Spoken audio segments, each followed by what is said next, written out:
Sahabat setia Go Warrior yang dikasih Tuhan, Shalom. Hari ini adalah Jumat 28 Februari 2025. Sudah akhir bulan. Kita mau mengucap syukur untuk bulan Februari, bulan yang penuh dengan kasih sayang, bulan yang penuh dengan cinta yang boleh kita lalui bersama. Kita akan merenungkan firman Tuhan hari ini yang diambil dari Injil Markus 10 ayat 1 sampai dengan 12. Mari kita siapkan hati kita.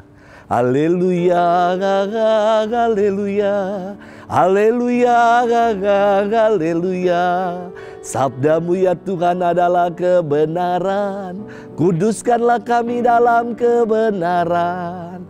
Haleluya, haleluya, haleluya, haleluya. Tuhan bersamamu dan bersama rohmu. Inilah Injil suci menurut Markus. Dimuliakanlah Tuhan. Pada suatu hari Yesus berangkat ke daerah Yudea dan ke daerah seberang sungai Yordan. Di situ orang banyak datang mengerumuni dia, dan seperti biasa Yesus mengajar mereka. Maka datanglah orang-orang Farisi hendak mencobai Yesus. Mereka bertanya, bolehkah seorang suami menceraikan istrinya? Tetapi Yesus menjawab kepada mereka, apa perintah Musa kepadamu? Mereka menjawab, Musa memberi izin untuk menceraikannya dengan membuat surat cerai. Lalu Yesus berkata kepada mereka, karena ketegaran hatimulah Musa menulis perintah untukmu. Sebab pada awal dunia Allah menjadikan mereka pria dan wanita. Karena itu pria meninggalkan ibu bapaknya dan bersatu dengan istrinya. Keduanya lalu menjadi satu daging. Mereka bukan lagi dua, melainkan satu. Karena itu, apa yang sudah dipersatukan Allah, janganlah diceraikan manusia.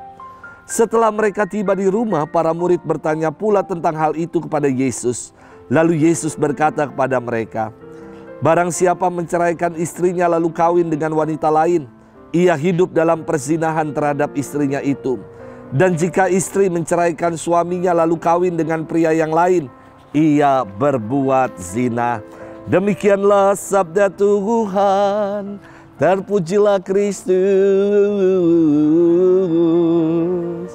Sahabat setia Go Warrior yang dikasihi Tuhan, Shalom. Dulu mode nada dering di handphone disebut hanya monofonik, yakni bunyinya hanya nada dering tut atau kring. Lantas berkembang, handphone berubah, nada deringnya menjadi nada yang bervariasi yang disebut dengan polifonik. Bunyinya mulai neng nong neng neng neng neng neng neng neng neng neng neng neng. Wah, itu adalah nada dering polifonik.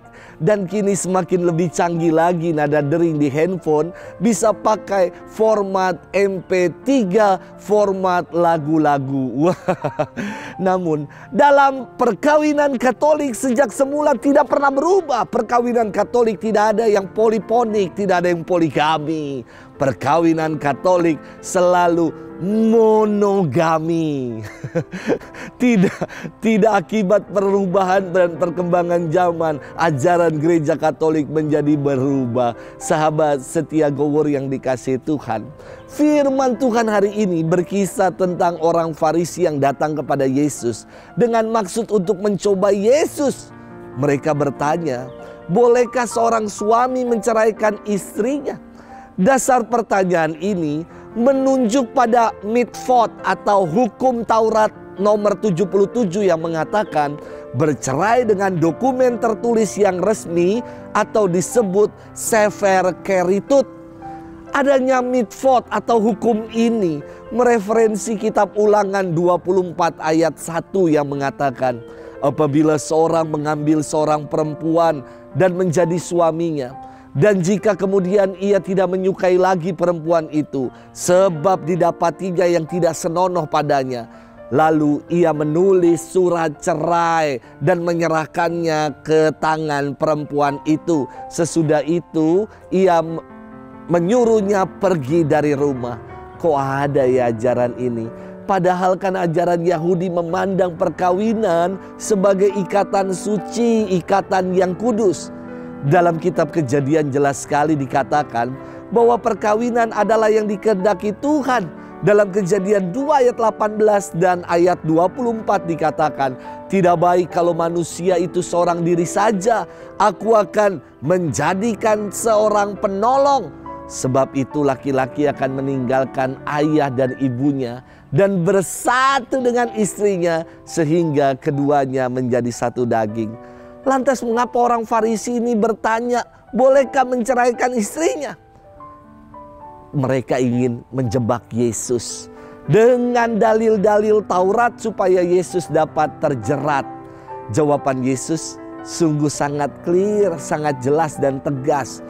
Yesus mengutip kitab Kejadian 2 bahwa mereka bukan lagi dua melainkan satu. Untuk itu apa yang telah dipersatukan Allah tidak boleh diceraikan manusia.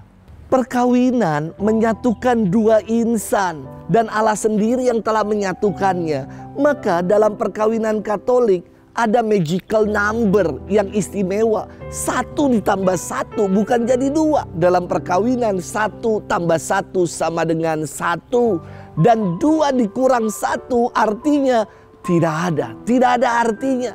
Karena dalam perkawinan dua pribadi disatukan dalam Tuhan. Memang ada suami, memang ada istri. Namun keduanya harus berani menanggalkan ego, menanggalkan kepentingan-kepentingan dan kesenangan diri demi satu tujuan, yakni keutuhan dan kebahagiaan keluarga.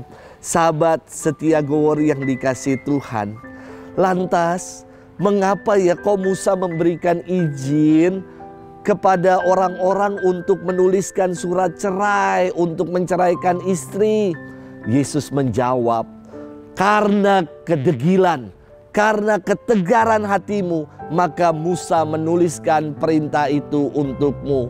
Namun sejak semula tidaklah seperti itu.